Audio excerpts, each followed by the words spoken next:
എന്തൊക്കെയോ ഓർത്ത് ബസ് സ്റ്റോപ്പിലെത്താനായപ്പോൾ മുന്നിൽ കണ്ട കാഴ്ച അവൾക്ക് വിശ്വസിക്കാനായില്ല. ഹായ് കൂട്ടുകാരെ, എല്ലാവർക്കും അനുരാഗം 3-ാം ഭാഗത്തിലേക്ക് സ്വാഗതം. 3:30 അനന്യയുടെ ഫോൺ അലാറം അടിച്ചു. ഉടനെ അതവൾ സ്നൂസാക്കി. മാളു ഉണരുമോ എന്ന ഭയമാണ്. 5 മിനിറ്റ് ഒന്നുകൂടെ കണ്ണടച്ചു. ഭാവമില്ലാതെ അലാറം വീണ്ടും അടിച്ചു. മെല്ലെ ബെഡിൽ നിന്നും അവൾ എഴുന്നേറ്റിരുന്നു. അരികിൽ കിടക്കുന്ന മാളുവിനെ ഉണർത്താതെ വാഷ് ബേസിൻ്റെ അരികിലെത്തി പല്ല് തേച്ച് മുഖവും കഴുകി. വെളിയിലെ കുളിമുറിയിൽ പോയി മേലൊന്ന് കഴുകി മുറിയിൽ വന്ന് ധാവണിയുടുത്തു.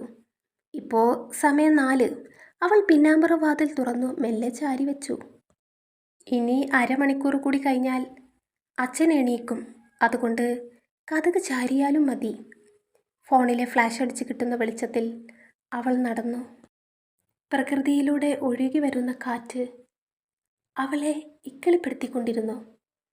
അതവളിൽ ഉറക്കക്ഷീണമുണ്ടാക്കി. ഒരു കോട്ടുവായിട്ട് അവൾ മുഖം താഴ്ത്തി നോക്കി നടന്നു. 5 മിനിറ്റ് നടന്നതും അമ്പലമെത്തി. അവൾ വേഗത്തിൽ അവിടെ നിരത്തി വെച്ചിരിക്കുന്ന പാത്രങ്ങൾ ഓരോന്നായി എടുത്തു പൈപ്പിൻ്റെ ചുവട്ടിൽ കൊണ്ടുവച്ചു. ആ, ടീച്ചർ നേരത്തെ തന്നെ പണി തുടങ്ങിയല്ലോ. ദേവസ്യാർ അമ്മണി അങ്ങനെ പറഞ്ഞപ്പോൾ അവൾ ഒരു ചിരി അങ്ങോട്ട് പാസ്സാക്കി. ഇവിടുന്ന് മാത്രമേ ഈ കോംപ്ലിമെൻ്റ് ഉള്ളൂ, സ്കൂളിലൊന്നും ലേറ്റാ. ഞാൻ പറഞ്ഞില്ലേ എൻ്റെ മോളോട് പൂ കെട്ടാൻ നിൽക്കണ്ടാന്ന്. അതല്ലേ നേരം വൈകുന്നത്. അത് സാരല്ലേ അമ്മണിയമ്മേ, 2 ദിവസം കഴിഞ്ഞാൽ എനിക്ക് മാസം മുറയാകും. പിന്നെ ഒരാഴ്ച കഴിഞ്ഞല്ലേ ഇങ്ങോട്ടേക്ക്. ആ, അപ്പോൾ ടീച്ചർക്ക് നേരത്തിനും കാലത്തിനും സ്കൂളിൽ പോകാം അല്ലേ? അതുകൊണ്ടും കാര്യമില്ല, സൊസൈറ്റിയിൽ ജോലി തീരുന്നതിനനുസരിച്ചിരിക്കും. ഭാഗ്യം. അച്ചുവേട്ടാ, എന്താ പാട്ടിടാത്തേ? ദാ ഇടാൻ പോകുവാ. അനന്യയുടെ ചോദ്യം കേട്ട് അച്യുതൻ നടത്തത്തിൻ്റെ ആക്കം കൂട്ടി. ഗുരുവായൂരപ്പാ നിൻ മുന്നിൽ ഞാനൊരുകുന്നു കർപ്പൂരമായി, പല പല ജന്മം ഞാൻ നിൻ്റെ കളമുരളിയിൽ സംഗീതമായി. ബക്കറ്റ് നിറയെ വെള്ളവും തുടപ്പ് തുണിയെടുത്ത് അനന്യ അമ്പലത്തിൻ്റെ അകവും പുറവും തുടച്ച് വൃത്തിയാക്കി. അതിനുശേഷം വിളക്കുകൾ തുടച്ച് എണ്ണയൊഴിച്ച് തിരി കൊളുത്തി. കെട്ടുകെട്ടായി വെച്ചിരിക്കുന്ന പൂക്കൾ ഓരോന്നായി എടുത്ത് വളരെ വേഗത്തിൽ ഹാരമാക്കി അത് കൃഷ്ണഭഗവാന് ചാർത്തി. അനന്യ ഉണ്ടാക്കിയ ഹാരമണിഞ്ഞു നിൽക്കുന്ന കൃഷ്ണവിഗ്രഹം നോക്കി അവളൊന്ന് തൊഴുതു. വർഷങ്ങളായി അവൾ ഈ ജോലി ചെയ്തു പോരുന്നു. മണി 6:30 കാണും.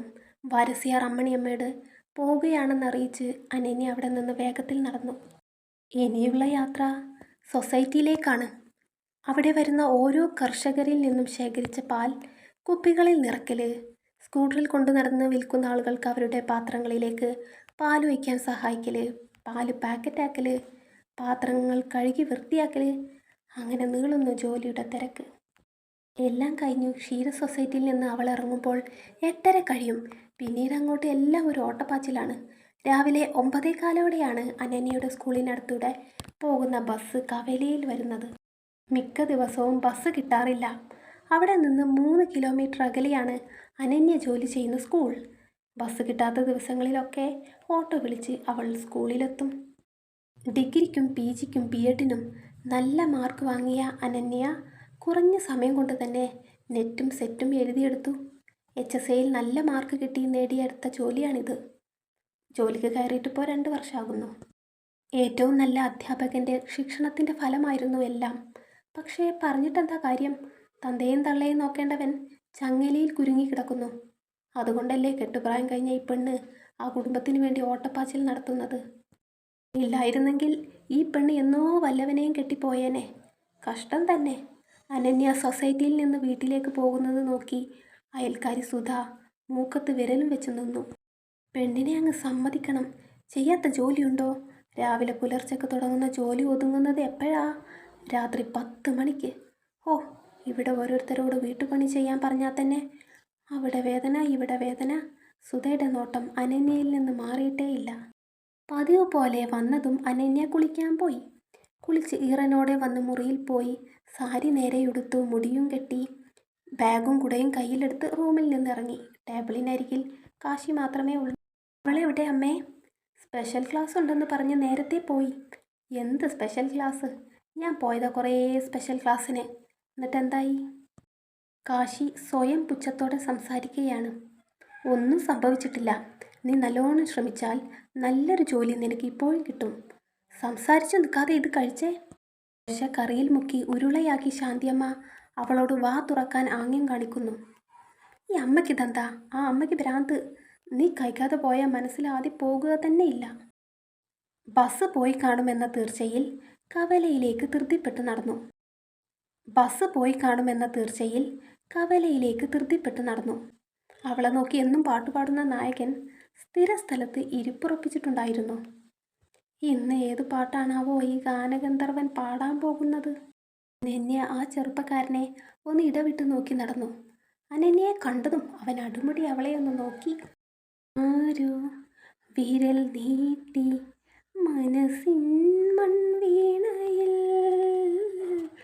ഏതോ മിഴിനീരിൻ ശ്രുതി മീട്ടുന്ന മോകം. വായി നോക്കി തുടങ്ങി പതിവ് പോലെ. ഇവൻ്റെ തിരുമോന്ത കണ്ടു പോകുന്നത് കൊണ്ടാണോ എന്നും ബസ് മിസ്സാകുന്നതും ആ കടുവ ഹെഡ് മാസ്റ്ററിൻ്റെ വീർപ്പിച്ച മുഖവും ശകാരവും കണ്ട് ഓരോ ദിവസവും തുടങ്ങേണ്ടി വരുന്നതും? എനിക്കറിയുന്നില്ല എന്തിനാണ് ആ സാർ എന്നും ഇങ്ങനെ എന്നോട് പെരുമാറുന്നതെന്ന്. ഓരോ ദിവസവും സ്കൂളിൽ വന്ന് കയറുന്നത് തന്നെ നെഞ്ചിരിപ്പോടെയാണ്. ഒരു പക്ഷേ എൻ്റെ അവസ്ഥയും കാര്യങ്ങളും അവർക്കറിയാത്തത് കൊണ്ടാകും. അല്ലെങ്കിലും പറഞ്ഞിട്ടെന്ത് കാര്യം? ആർക്കും എന്നെ ഈ അവസ്ഥയിൽ നിന്ന് രക്ഷിക്കാനാകില്ല. എനിക്ക് വേണ്ടത് ഞാൻ തന്നെ ചെയ്യണം. സ്കൂളിലെ ഏക ആശ്വാസം ഗോപിക ടീച്ചറാണ്. എൻ്റെ എല്ലാ കാര്യങ്ങളും അറിഞ്ഞു സഹായിക്കുന്നതും ടീച്ചർ മാത്രമാണ്. ഗോപിക ടീച്ചർക്കൊരു മകളുണ്ട്. പേര് മിയ മഹേഷ്. ഭർത്താവ് മഹേഷിന് ടൗണിൽ വലിയ സൂപ്പർ മാർക്കറ്റുണ്ട്. അവിടെ ഒരു ജോലി സാധ്യതയും അനന്യ തപ്പിയിട്ടുണ്ട്. എന്തൊക്കെയോ ഓർത്ത് ബസ് സ്റ്റോപ്പിലെത്താനായപ്പോൾ മുന്നിൽ കണ്ട കാഴ്ച അവൾക്ക് വിശ്വസിക്കാനായില്ല. കാണുന്നത് സ്വപ്നമാകുമെന്ന കണക്കിൽ ഒന്ന് പകച്ചു നിന്നു. തുടരും.